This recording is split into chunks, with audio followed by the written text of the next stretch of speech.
All right, I'm going to hand out a peach right away. Peach category for week 1. The defense creating 5 turnovers. 3 fumble recoveries, 2 interceptions. Remember, early in this game, Georgia Tech, they get the long kickoff to start off. They score on the first drive in a couple plays. They're driving again on their second drive after we tied it up, going all the way down the field on a couple of long plays of 20-plus yards. They were inside the 9-yard line, and they've only had to convert 1 third down this whole drive. They're picking us apart. And then Josh Celiscar forces the fumble and recovers it himself. So then we go up 21-7. Dylan Gabriel fumbles as we're about to score again. But a few plays later, Celiscar again with an interception. And this time he would have taken it back for a touchdown if it wasn't for Chris DeLoach tripping him up. So the true freshman with 2 turnovers right off the bat and early in the game, huge plays in the game. That turnover leads to the Trey Nixon touchdown, up 28-7. We get the ball in the second half. We don't convert a 4th and 3, but then Richie Grant comes in. He forces a fumble. And then a couple other turnovers late in the game. Stephon Zayas with an interception. That basically wrapped the game up. We were already up 42-21 at that point. And then for good measure, Dylan Lester with the fumble recovery there at the end of the game to end things on the day. 5 turnovers. If we were +3 in the turnover category, if we can be +3 for every game, I don't see any way we can lose throughout this season. Yeah, I mean, listen, turnovers obviously are a momentum swayer in any football game, and so getting some early turnovers was huge. And you did see some really interesting individual performances, Mike, some really good stuff. Randy Charlton had a couple of really outstanding plays. He had 5 total tackles. He had a tackle and a half for a loss. I think he had a batted down pass that was certainly an encouraging side. Obviously, you mentioned Celiscar played really well. Cam Good had 2 tackles, so he's 5 away from his total from last year. So after 1 game, Cam Good has already stepped up. Eric Gilliard somehow, Mike, had 10 total tackles. I didn't really recognize that. Richie Grant, you saw him with a really big hit on Jeff Sims. It was kind of a bend but don't break defensive outfit early on, but they came up strong towards the end there. And you mentioned the name Josh Celiscar was kind of the breakout star.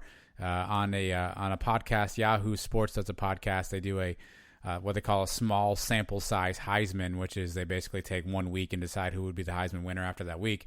Pat Forty actually selected Josh Celiscar as his small sample Heisman. Not sure if that'll hold true at the year-end voting, but it's cruel to see a true freshman. And we'd heard this guy's name. I know some people were talking, today about when this guy came out of nowhere. If you'd been listening to us, you'd been listening anywhere. He really didn't, because he's a name that you'd been hearing a bunch. Those guys, who follow message board stuff, you'd heard his name a few times, and Shane Burnham and Randy Shannon had both specifically mentioned him before. So he was definitely a name that you and I talked about on our depth chart breakdown. I guess we didn't suspect how big a role he would play, Mike, but for his first game as a true freshman, he was outstanding. Yeah, you can't ask for a better performance than that. And I don't really remember hearing too much about it. I mean, we know the names. We follow the program very closely, so we know the name. We've heard of them. But coming into the year, I mean, all we were talking about is Richie Grant and Collier out there in the secondary, and then Morris Brash and Randy Charlton and all the big names that we've heard before. And even for a freshman, we were talking about Corey Thornton coming in, All-American honors to start the year. Celiscar was mentioned maybe a little bit, but the guy had a hell of a game. Yeah, he was not even an option on our preseason Sunny Awards for newcomer, although no one also wrote his name in there. But listen, UCF is notoriously tight-lipped about these kind of things, and I feel like every year, Mike, they pull someone, some sort of an okey doke like this, where somebody gets a start that you don't expect to get a start, or somebody gets some playing time that you don't expect.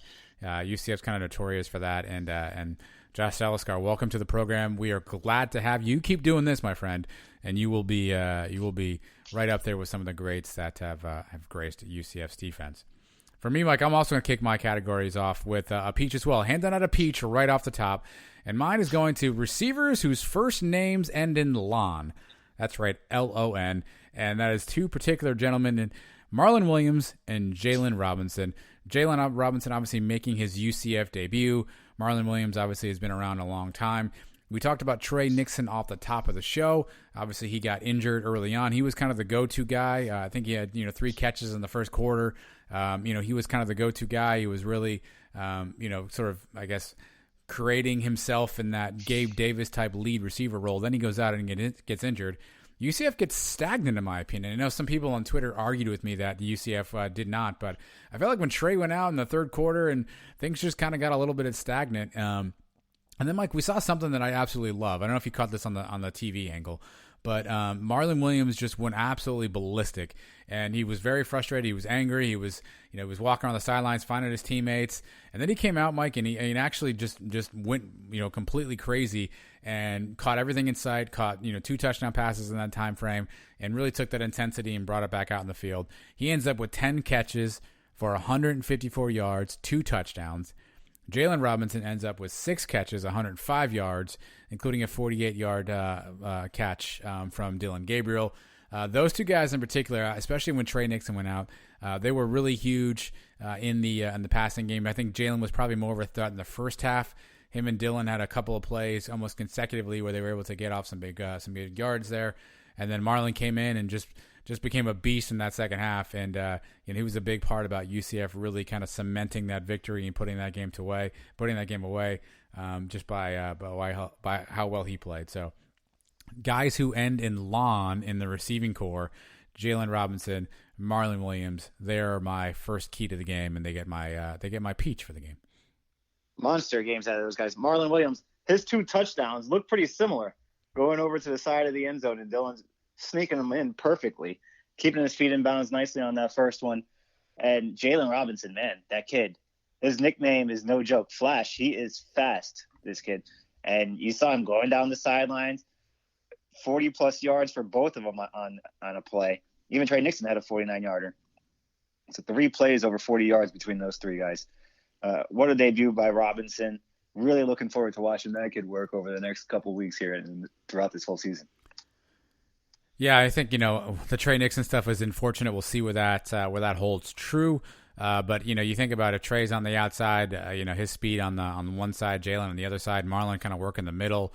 Jacob Harris ever gets it together. We've talked about how lethal this receiving combination could be. And you saw how good it could be, right? And hopefully it holds true. But a hell of a debut for Jalen Robinson. And again, I feel like I've been the Marlon. I got absconded on Twitter because I think Marlon Williams' grandmother found me on Twitter and referenced that she was his biggest fan. I will cede that to Marlon's grandmother. But I feel like he's been the 3-time Breakout Player of the Year award, and I'm really glad to see him play. And I was just glad to see again. Did you catch that moment? I don't know if did you see it on when you were watching the game? And kind of his little sort of fiery, I don't want to call it an outburst, but just the emotion he saw after UCF was struggling there in the third quarter. I think I might have missed that one. I don't really recall that. But it's just good to see him, going to, as a leader on the team now. He's an upperclassman, going to the team and get everyone motivated and getting the offense back on track. A hell of a job for both those 2 young kids. Can't wait to see what next week holds for both of them. All right, so category number 2 for me. We're going to the Liberty category here. I'm giving this one out to Coach Heupel for his confidence in Dylan Gabriel and really the whole offense. But let's go back to the beginning of this game. We're down 7-0 quickly within the first minute of the game. We get the ball for the first time. It looks like we go 3 and out on the first 3 plays.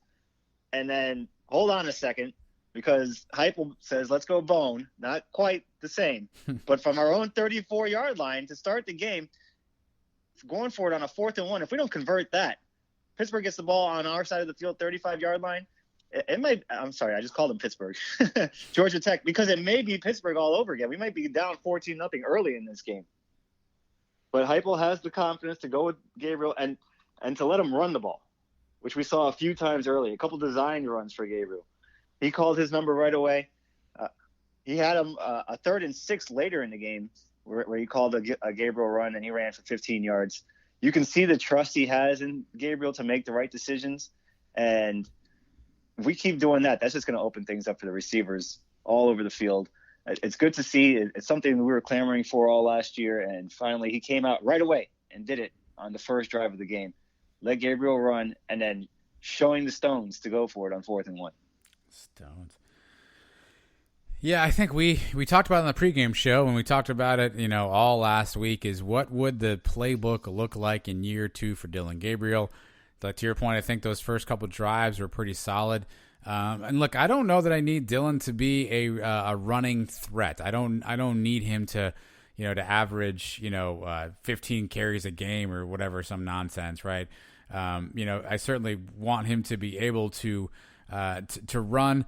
He had 8 carries officially, but obviously the college stuff is weird because he put sacks in there and whatnot. He basically had 30 yards when he net out his sacks.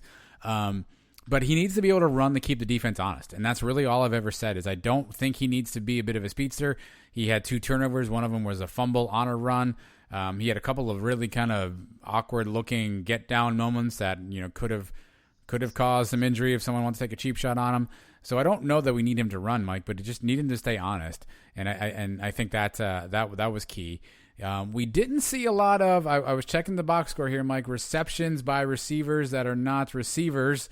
That would be 0. I don't see any tight end receptions. We had been curious to see how the tight end would be integrated.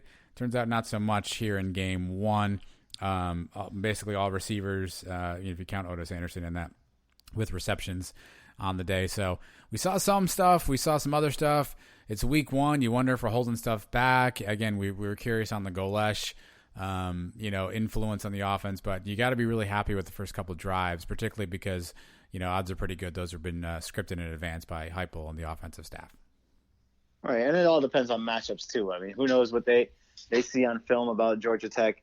Maybe this wasn't a game to exploit them with the tight end. And this week coming up with East Carolina, they may not be as good at defending the tight ends. Maybe we'll see a lot more of that there. So it's a week-to-week basis. And when you have the receivers that we have, I mean, why not keep feeding them? If they're open, them right away. Marlon Williams, hit him. Trey Nixon is open. Go ahead, throw it to him. Don't wait around. Don't try to force something to the tight end because we haven't thrown to him all day. I mean, if we need it and it's there, then we'll take it. But if not, then don't worry about it. Yeah, I mean, certainly don't force anything, right? I think that obviously makes a ton of sense. You mentioned something that's interesting too, Mike, that I was thinking a lot about, and I don't know how to feel about it. I can talk myself into feeling, both positive and negative about it. Heupel made this comment after the game in that essentially the defense of Georgia Tech came out in a formation and in a scheme that they had not seen previous, which is a comment he had made as well last year. I think it was after the Cincinnati game.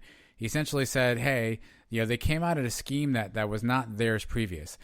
I feel like I've never really heard coaches say stuff like that before, right? Be that transparent and say, hey, they came out at something we didn't prepare for.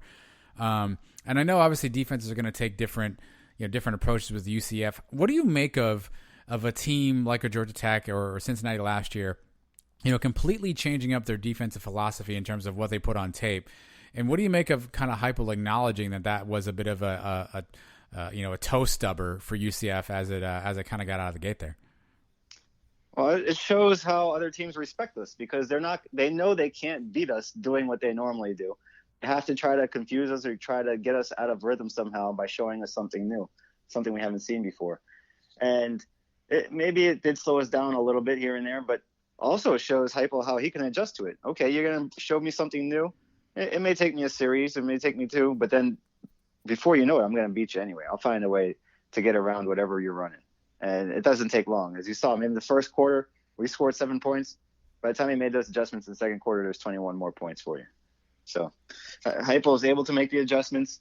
And, defenses are going to try different things on us all year. And they'd be stupid not to. If they're going to keep running the same things, then we're just going to keep burning them for the same touchdowns all over the place. So I'd expect to see a few more new wrinkles from defenses all throughout the season. All right, I'm going to go my next one. I'm going to go a bit of a trip to negative town, Mike. I'm going to call this I guess I'll call this a cure.